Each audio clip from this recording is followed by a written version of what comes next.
திருநெல்வேலி ரயில் நிலையம் தெற்கு ரயில்வேயில் 100 கோடிக்கு மேல் வருவாய் ஈட்டும் முக்கிய ரயில் நிலையங்களில் ஒன்றாக இருந்து வருகிறது.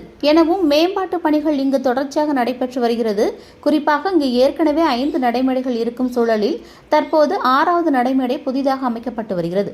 இதற்கான பணிகள் 90% முடிவடைந்த நிலையில் தெற்கு ரயில்வேயின் மதுரை கோட்ட மேலாளர் ஓம் பிரகாஷ் மீனா திருநெல்வேலி சந்திப்பு ரயில் நிலையத்தில் ஆய்வு மேற்கொண்டார்.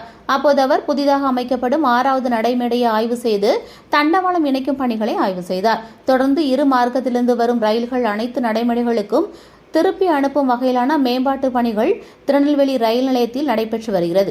இதுவரை இரு மார்க்கத்திலிருந்து வரும் ரயில்கள் குறிப்பிட்ட சில நடைமேடைகளுக்கு மட்டுமே திருப்பிவிடும் வசதி இருந்து வந்தது. இதனால் ரயில்கள் வந்து செல்வதிலும் நடைமேடை ஒதுக்குவதிலும் பல்வேறு சிரமங்கள் இருந்து வந்தது. தற்போது இந்த சிரமத்தை போக்கும் வகையில் தண்டவாளங்களை இணைப்பது போன்ற மேம்பாட்டு பணிகள் நடைபெற்று வரும் சூழலில் அந்த பணிகளையும் ஓம் பிரகாஷ் மீனா ஆய்வு செய்தார். தொடர்ந்து ஒவ்வொரு நடைமேடைக்கும் சென்று தண்டவாளங்கள் இணைப்பு பணிகள், சிக்னல் மாற்றி அமைப்பது போன்ற பணிகளை பார்வையிட்டார்.